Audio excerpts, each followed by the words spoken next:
Hello. Welcome back to my channel. This is Abby with Abby Reviews. This is going to be my review and recap of Naomi season 1 episode 5. They went on a 2-week hiatus, and so we're back now with the jump off. So let's get back into see if they can finish a sentence or a storyline or a scene. All right. Oh, no, Kamisha, not you saying bye again, girl. All right, let's jump into it, shall we? Okay, so I needed a snack to get me through this. We come back and Naomi and the little boy, Jarvin Justin. I don't know what the little black boy name is, but I choose you, pick me, love me, blah blah blah blah. And so they're on a date. They're real cute. He listens and pays attention to her when she talks. All that good crap. So they at school, and they're going on this field trip, this leadership field trip. So they have first of all, they go on camping, which no, thank you. Secondly, why are they not on a school bus for a sanctioned school field trip? Why does the school have like 15 red Jeep Wranglers?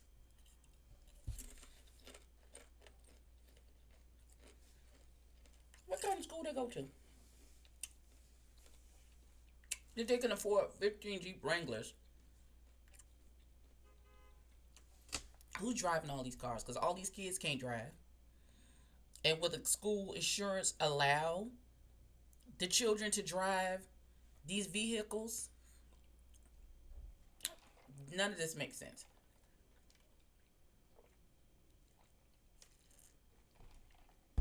None of this makes sense, and this wouldn't happen in real life. But it's a superhero show, so I'm suspending reality on it.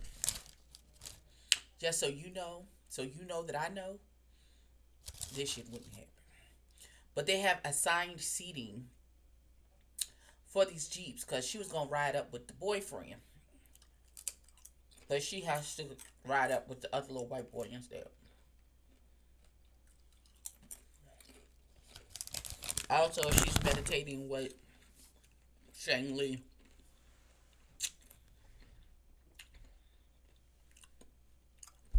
I guess let's keep moving. So maybe because I'm not an outdoors kind of broad. Maybe because I don't find that type of shit funny. You telling a bunch of children this horrible story about Moonshine Jimmy while they're doing a campfire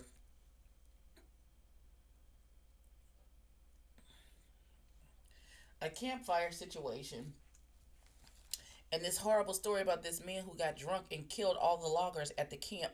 They at a abandoned loggers camp. They turned it into the campsite, and how Moonshine Jimmy got too drunk on his moonshine and killed everybody, all the log. What the inappropriate story are you telling these children?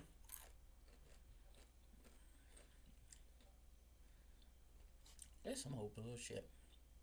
And she done passed him a note talking about meet me at the old cup tree.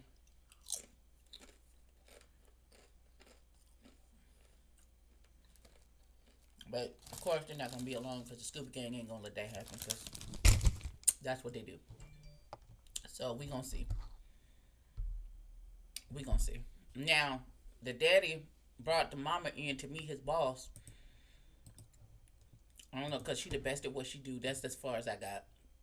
And I'm sure he's going to say something else crazy that they want her to do about these aliens and what they going to do, what the military going to do about that. We going to see.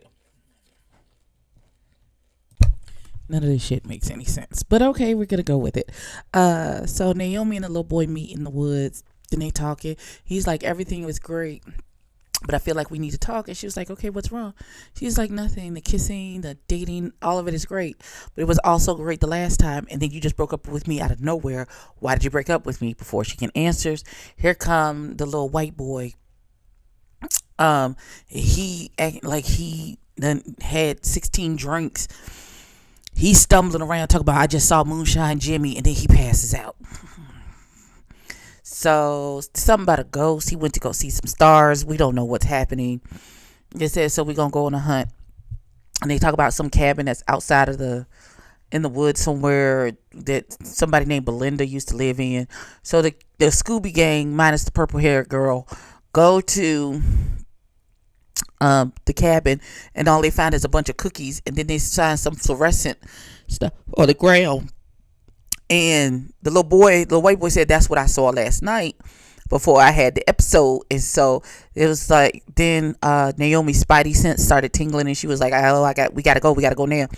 And so as they're leaving, of course they steal some of the cookies. There were baked goods, all like somebody's been baking cookies in there. And so they grabbed some cookies and they were on their way out the door, which I probably would have done too. But they run into the director from the camp, and he holding bags of flour, and they were like, hey. And the best friend is like, these cookies are delicious. And she's eating the cookies. And so is the little black boy. Now, black car sales dealer man and tattoo artist man, for better purposes until I care about learning their name, Shang-Chi and Blackie McBlackerson are arguing, talk about Blackerson was like, I told you not to bring your ass back here. And Shang-Chi was like, listen, there's a bounty hunter from our Earth here. And, he's not going to, if he knows we here, he's not going to keep that to himself. And then that's going to cause problems. And he was like, none of this would have, Blackerson told Shang-Chi, none of this would have happened if you'd have just left Naomi alone. And he was like, I didn't go to her. She came to me. I have a feeling that on Earth 7054, where they came from, maybe the grown-up version of Naomi was that Quintanisha girl that he got that Shang-Chi has that tattoo on his neck about, maybe, possibly, I don't know. And like he's giving a very ghost, I guess I'll see you next lifetime situation. I don't know. I'm just throwing things out here because none of this shit makes any damn sense. But we gonna see because it just went to commercial. I'm gonna fast forward through these commercials because this is at 20 minutes in, and I still don't like it. But we're going to keep going. Okay, so the mom and daddy is having conversations about how are they going to hide Naomi while simultaneously helping the military figure out the alien issue. Blackie McBlackerson and Shang-Chi are now working together because they got to get rid of the bounty hunter so they don't get jeopardized or exposed or whatever the hell is going on. So he said, so Blackie's told Shang-Chi, he's like, we got to get this device off of him because it has his list of people that he's looking for. And he's like, how we gonna do that, Pinky? And he was like, this earth has made you soft brain. So clearly they're gonna kill him and take the device. That's what that seems to me. But it seemed like to me if he is an interdimensional bounty hunter, and if y'all kill him and he goes missing, doesn't that mean they're just gonna send more bounty hunters? That's what that says to me. But I could be wrong. I could absolutely be wrong.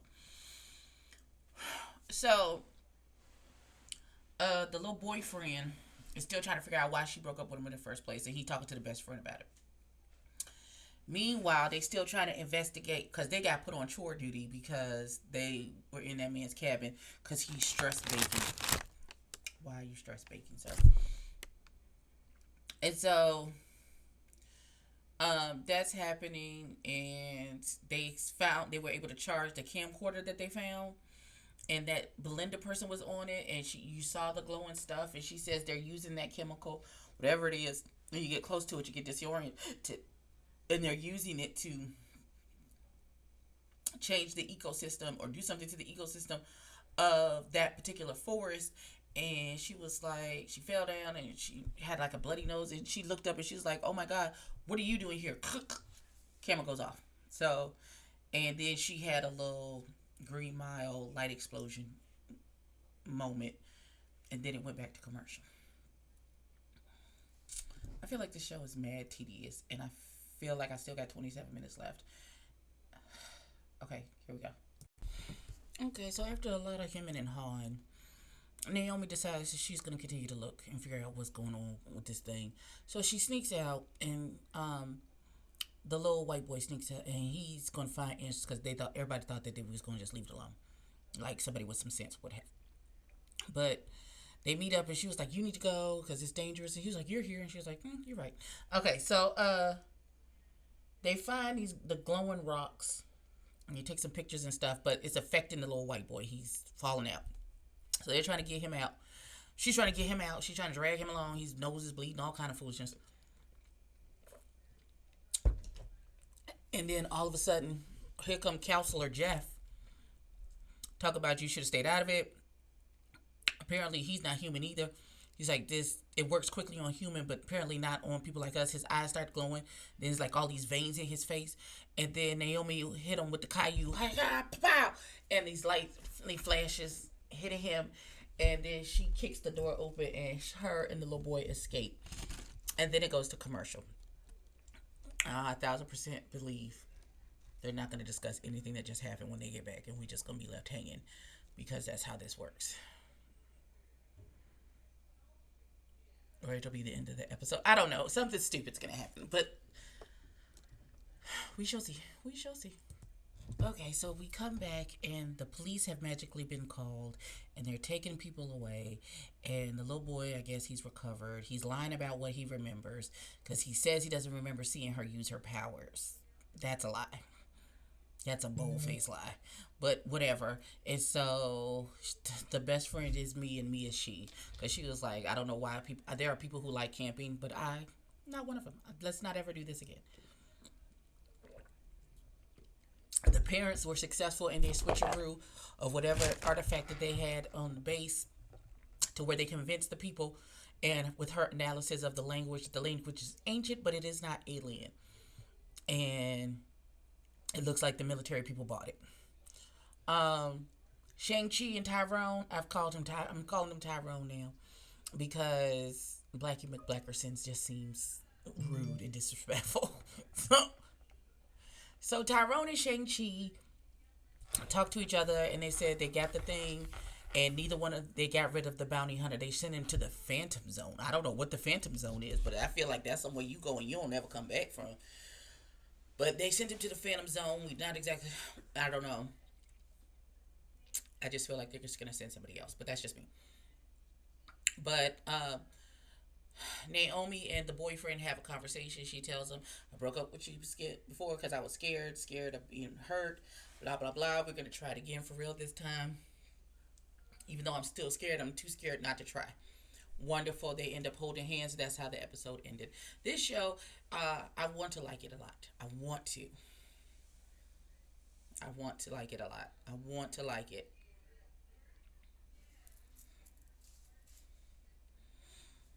Yeah, that's how it ended. Like, comment. It's horrible, but it's okay. I'm gonna continue to watch. I'm gonna watch it for the rest of the season. I'm praying that it gets better. But this has been my review and recap for Naomi. Like, comment, and subscribe. Tell a friend to tell Ken. I will catch you in the next one. Peace.